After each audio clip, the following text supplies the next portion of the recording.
Hi everyone, my name is Morgan Smith and I'm a junior here at the University of Alabama studying finance and Spanish. And this semester I've been working alongside Mustafa Emin in the Department of Economics, Finance, and Legal Studies on a project titled Impact of Monetary Policy on Bank Interest Rate Risk. And the objective of this project has been to document banks' exposure to interest rate risk and its effect on bank equity investors. Additionally, in the future, we'll get into aiming to examine spillover effects from high-risk exposure banks to low-risk exposure banks as reflected through social media and news outlets. So today I'll start out by giving some background information on the different terminology used in the project and then go into our specific research process and the figures produced from that process, and then talk a little bit about the future aim of the project. So to begin, the Federal Reserve, also known as the Fed, is essentially the entity that oversees managing the U.S. economy. And per their website, the Fed describes itself as performing 5 key functions, one of which is conducting the nation's monetary policy. And so the Fed is able to influence the economy through open market operations, where it adjusts interest rates to influence borrowing and lending. And in recent years, the Fed has pursued a tight monetary policy to try and control inflation. And so higher interest rates have had a direct impact on bank operations and, on a broader note, just the general economy. And one of the main tools used by the Fed is the federal funds rate. And this is the interest rate that is charged as banks lend reserve balances or their extra balances to other institutions such as other banks or even the Fed itself overnight. And this has a lot of trickle-down effects on the economy in a ton of different ways, but more directly, whenever federal funds rate increases, it's going to benefit banks that have extra cash lying around because they're able to lend out that money overnight and receive a higher return on it. And then on the flip side, people who are banks who are needing to borrow that cash are not benefiting because they are having to pay a higher interest rate as they borrow. Here you can see how the federal funds rate has shifted since ranging from 2019 to present. It hit a pretty good low around 2020. It was, rounding near zero for a couple years. But then once it hit 2022, the rate has gone up. It's been kind of floating around that 5% margin recently. And so this 2022 threshold is naturally going to have an impact on financial decisions for both banks and individuals. And so all banks, whenever they are reporting their financials, they do so quarterly. And one of the ways that they present this is with a bank balance sheet. And this is all based on the formula assets equal liabilities plus equity. And this is the entire basis of accounting. This formula must always balance. Assets must always equal liabilities plus equity. And the example that I have here is just a snapshot of what you would find on a true balance sheet. In reality, there would be a lot more items under each category. But here are just a few examples, and the ones that are in bold are the ones that we are specifically looking at with this project. So whenever you bring in interest rates and their increase, the way that it's going to impact the balance sheet typically is assets are typically going to decrease. And so on the flip side, liabilities are also going to decrease. And this causes the balance sheet to shrink on both sides and shrink overall. And different banks are going to be impacted differently by an increase in interest rates and experience different levels of that shrinkage. So to get into our specific project, our goal is to identify banks that face financial stress as interest rates increase by focusing on 2 main areas, the first of which is a securities portfolio, and the second of which is uninsured deposits. So we accomplish this by first downloading quarterly call reports for all U.S. banks. This is public information you can find online. And then we created a chart that would compile specific data points based on what we wanted to look at specifically for a given quarter. We then had to combine all of those quarters into one big chart altogether in order to produce bar graphs for analysis. And so the first key point that we are looking at is the securities portfolio. And there are 2 categories of securities. And so they are both based on, essentially the differentiator between the 2 is how long the bank plans on holding that security. All securities have something known as a maturity date. So that could be a bond that has a 10-year maturity date or a 2.5 year. It can really vary, but an available for sale is the first category, and that is when a bank intends to sell the security before its maturity date. And then held to maturity security is whenever the bank is planning to hold it throughout that lifespan of the security.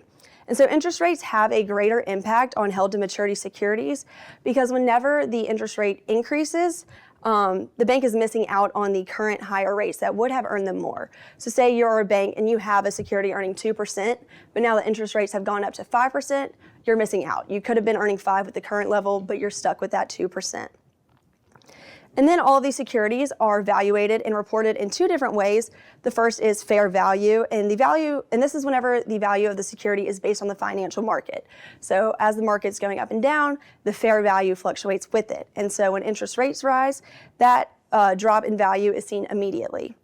On the other hand, amortized cost is a method of accounting that divides the cost of the security incrementally over the course of its maturity. So it's more of a fixed cost throughout its lifetime. And so whenever interest rates rise, the losses aren't immediately apparent. So here's one of the figures that we produced to demonstrate this point. The blue bars are the held to maturity securities at amortized cost, and the red is held to maturity securities at fair value. And you can see that line is the federal funds rate that we saw earlier. And so once it hits that 2022 point, the differences between the red and blue bars for a given quarter, that difference increased. And that difference is known as unrealized loss. An unrealized loss is the amount that the bank will lose out on if they have to sell that security in that given moment. And so it shows that since you have that difference that's become more apparent since 2022, held to maturity securities are able to hide those potential risks. The other key point we were looking into is insured versus uninsured depositors. The Federal Deposit Insurance Corporation, also known as the FDIC, is essentially this agency that is in charge of maintaining stability in the economy. And one of the major ways that they do this is by providing insurance on deposits up to $250,000. So what this looks like is if you go to the bank and deposit $300,000 and then that bank goes bankrupt, they completely fail, the FDIC is going to essentially cover that $250,000. Your money will be safe up to that $250,000. But other $50,000 was uninsured, so it's lost. And so different banks are going to have different levels of uninsured versus insured deposits. And so banks that have a higher proportion of uninsured depositors are more susceptible to interest rate changes. So there's something known as a bank run, and this is whenever depositors perceive a risk to their funds, such as an increased interest rate. And they are more likely to withdraw. They want to put their money safer since it's not insured. And this in turn leads to the bank losing liquidity or losing cash. And banks being short on cash can have a lot of negative repercussions, such as struggling to meet short-term withdrawal demands or having to sell their long-term bonds at a loss. And so this in turn could have lead to more of that fear of depositors. So then they're more likely to withdraw, and it kind of creates this cycle, and that's what ultimately leads to a bank failing. And so here is another figure that we produced displaying uninsured depositors by quarter. There was a pretty big increase in 2022. That was mostly due to government checks and different reasons why people had more money to put into banks like this. But we can still see whenever it hit 2022, that rate or that number of uninsured depositors started to go down, coinciding with that federal funds rate going up. So far, we've established that rising interest rates cause, for one, asset risks. Hidden losses in held to maturity securities become a concern if banks need to sell them. And then two, liability risks. So when depositors draw money, the bank will face liquidity issues. Moving forward, this project will expand to include a stock price analysis, specifically on those banks that are at a higher risk, and then an exploration of the impact of social media and news outlets on perceived bank run risk. And the compiled data that we put together also has many more variables that we haven't put into figures yet. And so there's a lot of flexibility to expand. We could take this a lot of different directions and just kind of see where all that ends up with the data that we've compiled together. But here I have my references listed, and I will now open the floor for any questions. So you mentioned your future work will look at stocks and so on. I was wondering if you thought about, or what your intuition for like Bitcoin, some famous failures over the past year with the regulation of these new kinds of, monetary kind of instruments. So do you have any thoughts on that for like a possible future kind of thing? Yeah, so it's something really interesting. I wouldn't say I know everything about this concept. There's definitely a lot out there, but in general, within the world of finance, the way that people are investing their money has really developed a lot. For example, in the past, bonds were very much considered a safe, stable option, like just kind of the easy go-to. But now it's looking at, and those used to be very locked in. Like you put your money there for X number of years and it stayed there. But now it's kind of turned into like you can move that money around a bit more than you want, and people are finding new, more innovative ways to invest their money. So there's really just kind of the whole world of finance is changing as far as people's decisions to invest.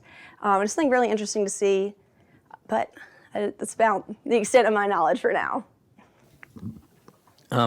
How is the FDIC able to ensure these deposits, as in where's the funding coming from?